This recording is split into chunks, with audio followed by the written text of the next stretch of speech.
Otras enfermedades que se relacionan con síndrome nefrítico, por ejemplo, el es característico. Se dice de que no hay riñón, no hay lupus, o es muy difícil encontrar un lupus que no afecte el riñón. Y casualmente las afectaciones renales del lupus se llaman glomerulonefritis, nefritis lúpica. Púrpura de Helen-Chollet también afecta el riñón, es un tipo de vasculitis. Síndrome de Cook-Pasteur, que es una enfermedad por inmunocomplejos antemembrana basal glandular, también te va a dar un síndrome nefrítico. Glomerulopatías primarias como la mensangial mediadas por inmunoglobulina A, proliferativa mesangial, enfermedades como Guillain-Barré, la vacuna triple, todos ellos también te pueden llegar a dar un síndrome nefrítico. Ya por lo tanto tenemos que nosotros tenemos, o sea, en realidad la cantidad de enfermedades es tremenda. Nosotros lo único que estamos viendo es finalmente la cúspide de todo esto, el resumen de todos los problemas que nos va a dar. Microhematuria, hematuria con cilindros hemáticos, edemas, proteinuria significativa e hipertensión arterial. Acuérdense de esas características. Digan qué nefropatía de las debidas a los siguientes procesos patológicos no se presenta típicamente como síndrome nefrítico agudo. Enfermedad por anticuerpos, membrana basal glomerular, sí le hemos mencionado hace un momento, ¿no? Endocarditis bacteriana aguda, también le hemos mencionado hace un momento. Nefropatía por AINES, no hemos mencionado medicamentos, ¿no?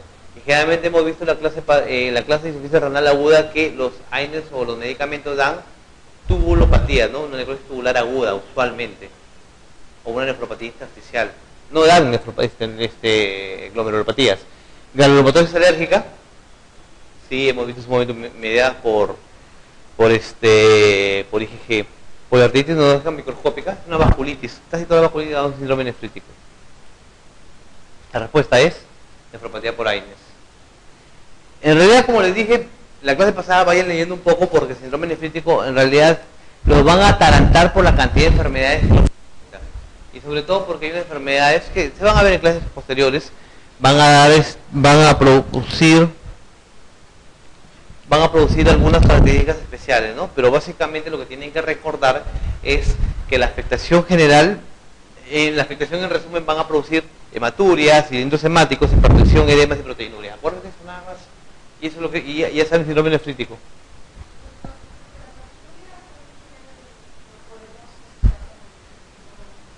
¿Perdón, Las? Bueno, es que no hay un nivel en realidad, pero se dice de que no pasa de los 3 gramos, porque cuando pasa los 3 gramos ya entra lo que es el síndrome nefrótico. Casualmente, el concepto de síndrome nefrótico va más que todo basado en proteinuria. El síndrome nefrótico, lo que tiene que tener sí o sí es proteínas arriba de 3 gramos. Pero cuando un paciente tiene menos de 1 gramo, que lo vamos a ver después, que tiene menos de 1 gramo de proteína, no vamos a esperar que tenga peor, ¿no? Para eso se encuentran con otro tipo de relaciones, sobre todo la relación creatinina sérica creatinuria. Si es más de 3 se piensa en un síndrome nefrótico, que es otro tipo de análisis. Vamos a ver después. Pero en un síndrome nefrítico hay proteinuria. Usualmente no llega a rangos nefróticos. Puede haber proteinurias que llegan a rangos nefróticos en síndrome nefrítico, sí. A esas enfermedades se le llama síndrome nefrótico nefrítico. O sea, ¿por qué? Porque tiene hematuria, tiene hipertensión arterial, tiene cilindros hemáticos, sin embargo tiene proteinuria arriba de 3 gramos. Que no se ve en muchas enfermedades, sino en algunas. Pero lo que caracteriza un síndrome nefrítico es cilindros hemáticos, hematuria, hipertensión arterial y la proteinuria, que es significativa. En cambio, el síndrome nefrótico lo que lo caracteriza es la proteinuria. Acuérdense de eso.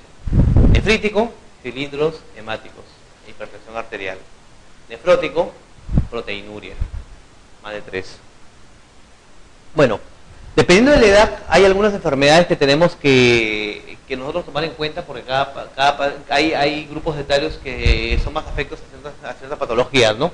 Por ejemplo, si tenemos una persona menos de 15 años, vamos a tener lo que tenemos que buscar generalmente son las postestreptocócicas, ¿no? Tanto la dérmica como la faringia.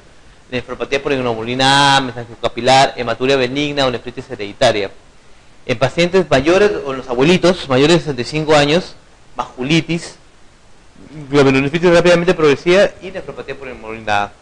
Entre los 15 y 65 años, en el grueso de la población, nefropatía por inmunoglobulina A les sobre todo en las damas, mesangiocapilar y proliferativa endocapilar. Ya vemos que la IgA está metida en todas. Es un poco difícil de descartarla por la edad, pero generalmente se ve más en los niños. Señale qué combinación de hallazgos entre las siguientes es preciso como mínimo para establecer el diagnóstico de síndrome nefrítico. Siempre se recalca, trata de recalcar el concepto de la enfermedad, porque cuando le vengan los exámenes, básicamente los exámenes van a preguntar el cuadro clínico a través de un caso clínico, pero en el fondo tienen que tener claro el concepto de la enfermedad para poder responder la pregunta. Y muchas veces lo hacemos por descarte. Cuando nos dan muchas alternativas o nos dan muchos datos. Acuérdense, en el examen, entre más datos venga, menos casos le hagan de datos. Salvo que sean algunas cuestiones ya francamente patológicas, alteradas. Entre más larga la pregunta, más sencilla la respuesta. No se enfrasquen. Están poniendo bastantes preguntas con trampa en los exámenes. Señale que, bueno, ¿qué caracteriza un síndrome nefrítico? Hematuria, cilindros hemáticos, hipertensión arterial, proteinuria significativa. ¿Cuál de todos tiene esta combinación?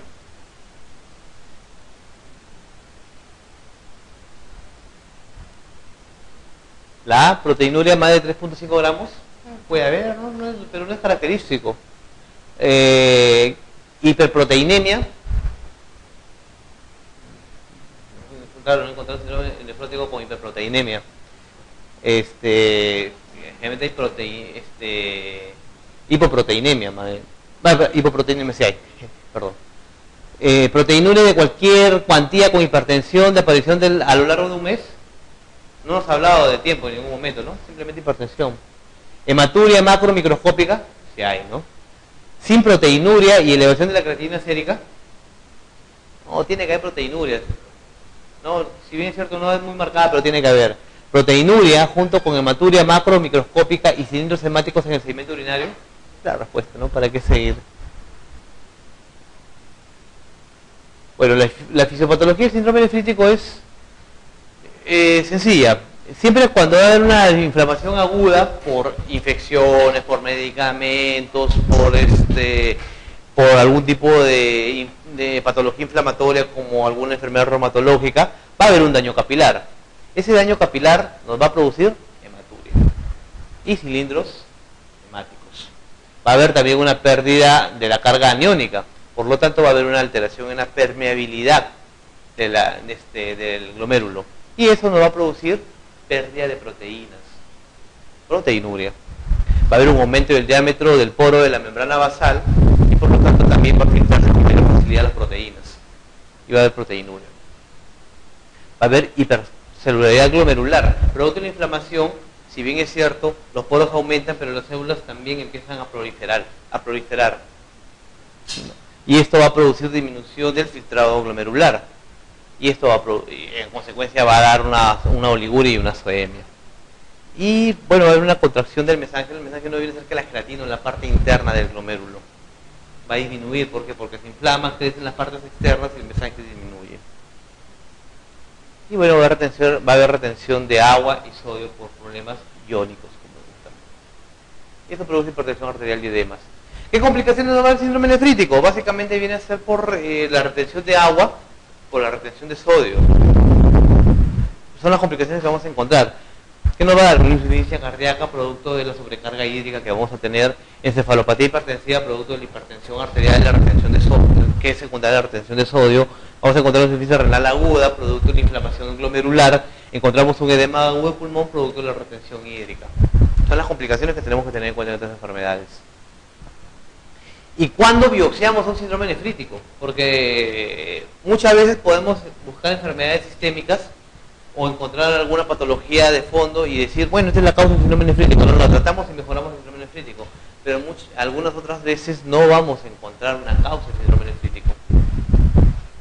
Buscamos y buscamos, pedimos marcadores, pedimos todo, y no encontramos la causa.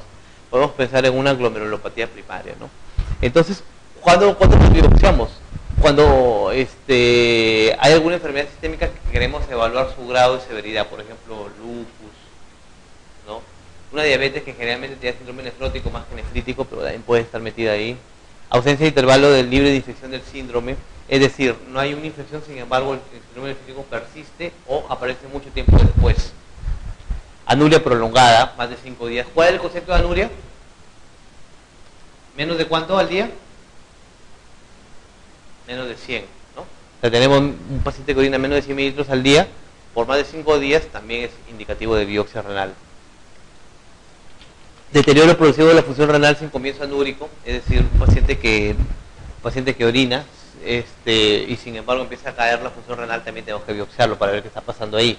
Insuficiencia renal, ya nos agarramos los criterios de Rifle que vimos la clase pasada, criterios de E o N, perdón, de riesgo, perdón, de pérdida, o persistencia del problema renal por más de un mes, entonces también es indicativo de biopsia renal. Tenemos de que muchas enfermedades estas van a causar complemento bajo, pero se supone que si tratamos, le damos corticoides, tratamos la enfermedad de fondo, tiene que normalizar el complemento. Pues si el complemento no mejora a lo largo de un mes, continúa igual en niveles bajos, entonces también tenemos que biopsiar. Reaparición del síndrome solo de la hematuria macroscópica, cuando haya mejorado, curado, tratamos la enfermedad de fondo, mejora el síndrome, de repente de un momento a otro aparece hematuria, tenemos que biopsiar también para ver qué más hay, de repente es una neoplasia renal, ahí metida en esa zona. Síndrome nefrótico a los 20 días, es decir, empieza el paciente y en 3 semanas se convierte en síndrome nefrítico nefrótico. Hay que biopsiar también. Proteinuria persistente después de 6 meses, también si es que no se perdió la función renal, también hay que biopsiar. Persistencia de las alteraciones del sedimento al año de evolución, es decir, si seguimos encontrando cilindros hemáticos, proteinuria, tenemos que biopsiar ese riñón. Un enfermo de 20 años se fue al hospital por cefalea, orinas oscuras. ¿Qué entiende por orinas oscuras?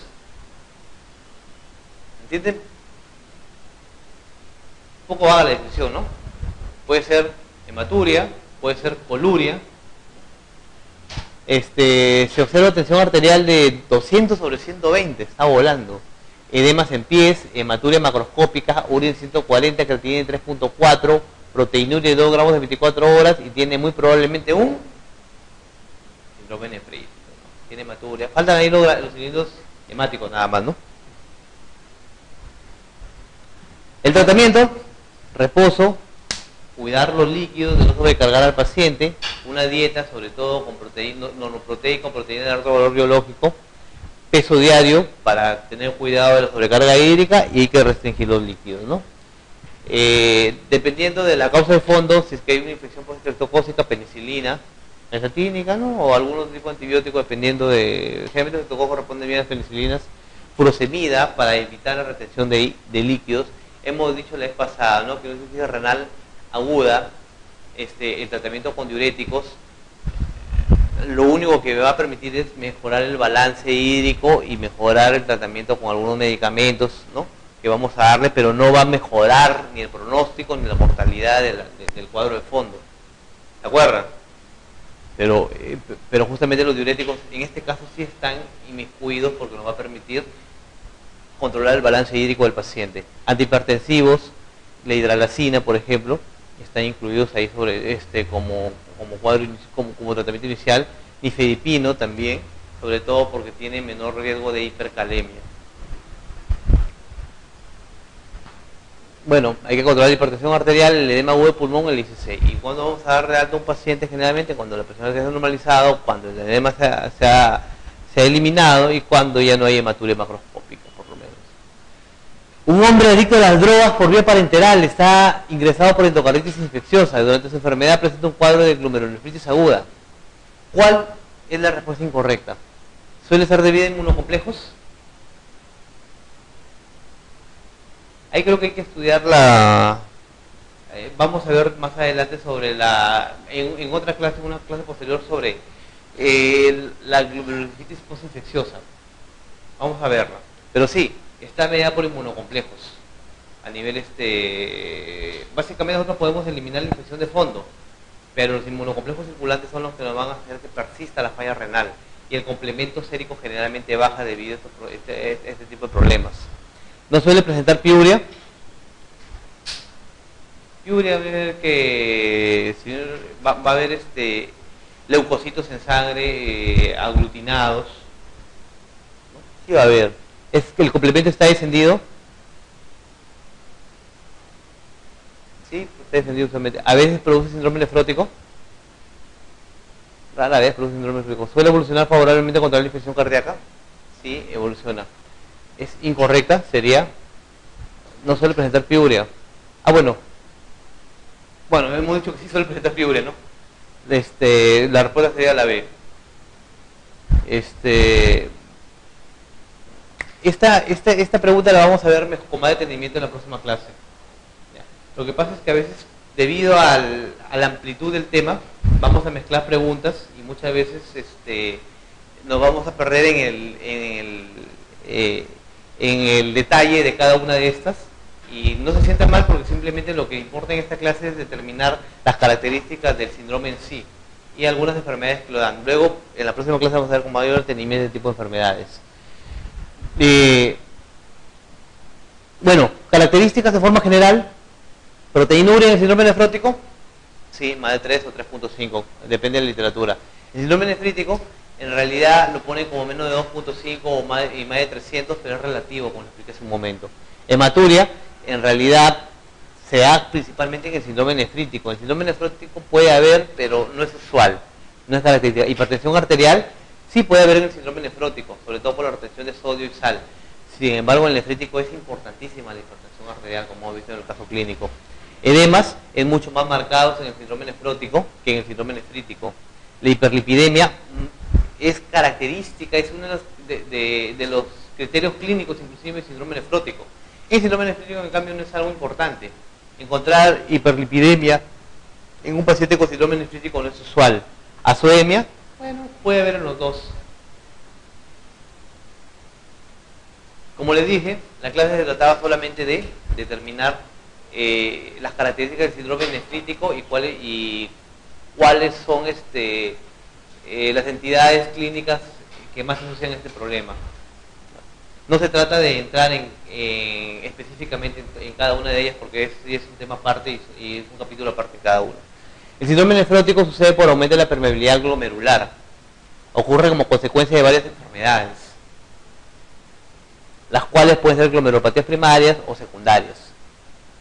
¿Y cuáles son sus características clínicas? Lo que les expliqué hace un momento: proteinuria masiva, más de 3 gramos, uno pone más de 3.5. Hipoalbuminemia, producto de la proteinuria masiva, proteínas menos de 3 gramos por decilitro. ¿Cuáles son los valores normales de proteínas en sangre? ¿Quién se acuerda? Sobre todo de albúmina en sangre, ¿no? Más de 3.5, de 3.5 a 5 más o menos. Son los niveles de proteínas en sangre normales. Y acá hay hipoalbuminemia. Edema generalizado. Es un edema en mantequilla, como le llamamos nosotros. Ustedes presionan al paciente con edema por hipoalbuminemia y el dedo se va a quedar ahí dibujado en la piel del paciente con todo y huella dactilar. Ese es un edema importantísimo, es un edema blando. Hiperlipidemia y lipiduria, y vamos a explicar por qué.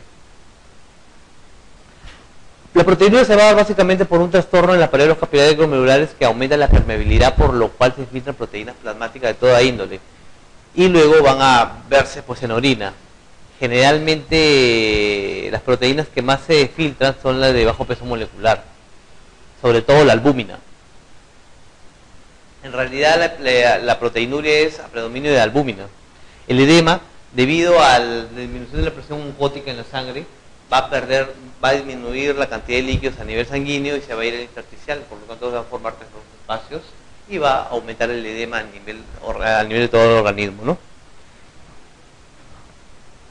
La hiperlipidemia y la lipiduria.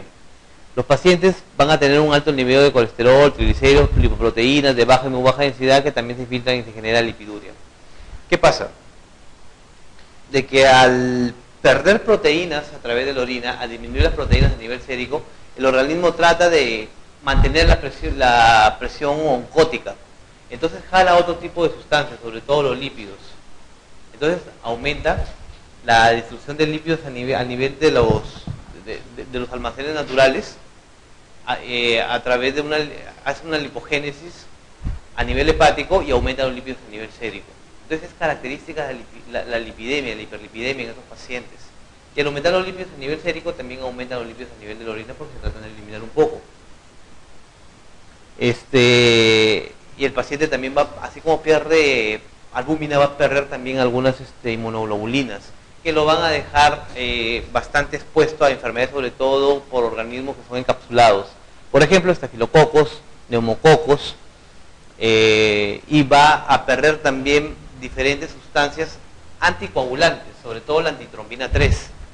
Por lo tanto, el paciente va a estar expuesto a formar trombos a nivel de cualquier órgano. Por lo tanto, estos pacientes vamos a encontrarlos con lípidos elevados en sangre, proteína, albúmina baja en sangre y problema de trombosis espontánea. Son las características del síndrome nefrótico. Si se han dado cuenta, hay bastante diferencia con el síndrome nefrítico, ¿no? Acá básicamente el problema es metabólico, mientras que en el síndrome nefrítico el problema viene a ser por hipertensión y retención de sodio, o sea, el hidroelectrolítico. Causas de síndrome nefrótico, esto sí es importante porque las primarias son pocas y sí son características, inclusive son preguntas de varios exámenes. ¿Qué glomerulopatía primaria es más frecuente? ¿Qué glomerulopatía primaria es más frecuente, te da más frecuentemente síndrome nefrótico en un niño? Cambios mínimos. ¿Y en un adulto? Membranosa. Por eso. Encuentran un síndrome nefrótico en un niño, piensen en una enfermedad por cambios mínimos. Usualmente no da complemento bajo. En cambio, en un adulto, usualmente es por una enfermedad, una glomerulonefritis membranosa. Estamos hablando de una enfermedad primaria, o sea, del riñón nada más. ¿Y qué enfermedad sistémica da síndrome nefrótico? Generalmente, en el adulto. Diabetes mellitus. Bueno, diabetes mellitus. Hay otras enfermedades, otras glomerulopatías como la glomerulonefritis esclerosante, focal esclerosante, que te va a dar eso lo vamos a ver como determinado en otra clase, pero hay que tenerlo en cuenta porque sí es importantísimo. Que también te va a dar síndrome nefrótico. Hay otras enfermedades que en menor cuantía te van a producir eso también, ¿no? Y por IgA, que hemos visto también en síndrome nefrítico, y otras lesiones glomerulares primarias, que vamos a escribirlas después. En cambio, en las secundarias, ¿qué enfermedades te van a dar síndrome nefrótico? Lupus en las mujeres. Algunas otras enfermedades mixtas de tejido conectivo que no sean LES. Gout-Pasteur, vasculitis sistémica, dermatitis, lipodistrofia parcial, sarcoidosis, dermatomiositis, artritis, púrpura genochole, cleobolinemia, colitis ulcerosa, todas son reumatológicas, ¿no? Y faltan las metabólicas como la diabetes. Un paciente con síndrome nefrótico presenta un súbitamente dolor lumbar. Este es el tipo de preguntas que hacen. Un paciente con síndrome nefrótico presenta en un momento u otro dolor lumbar. Si tiene síndrome nefrótico, ¿a qué va a estar expuesto o qué complicaciones va a tener usualmente? Problema de lípidos, ¿no? Dislipidemia. ¿Qué otro problema va a tener? Propenso a infecciones, ¿no? ¿Qué otro problema va a tener?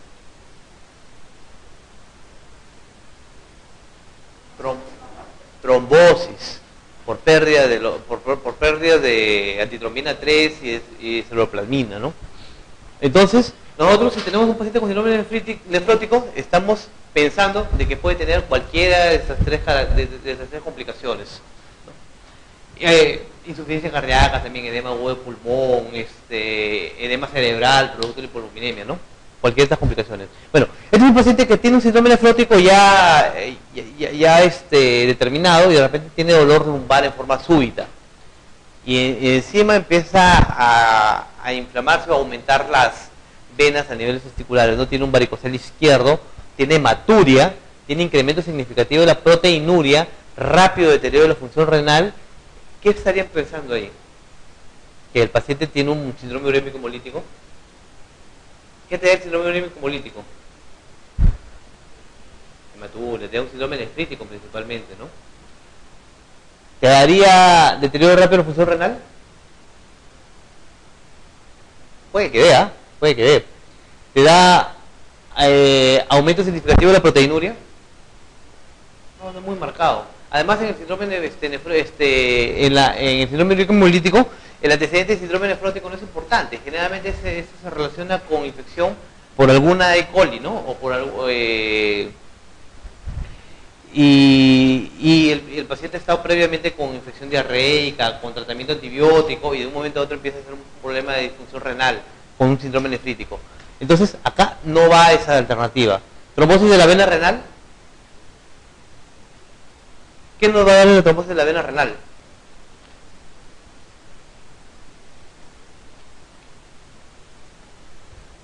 ¿Da dolor lumbar? Creo que voy a tener que preguntar yo. ¿Da dolor lumbar? La trombosis va a dar dolor, dependiendo de las zonas. ¿Por qué va a dar dolor lumbar la trombosis de la vena renal? Si fuese la arteria podemos entenderlo, ¿no? Por isquemia, fácilmente. ¿Y por qué la vena puede dar dolor lumbar? Chicos, por lógica, piensen.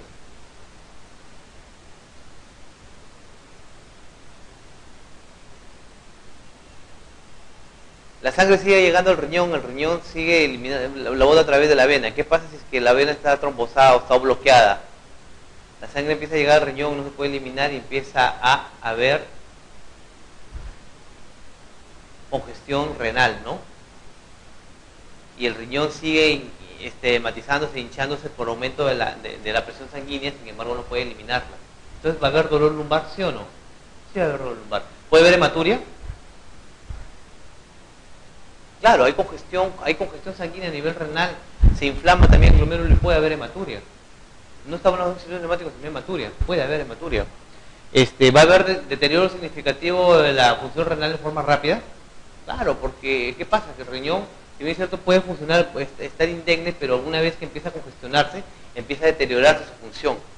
Y esa función se deteriora en forma rápida. Entonces, ¿puede ser la alternativa? Sí, puede ser. Sobre todo, ¿cuál es el antecedente que nos caracteriza esto?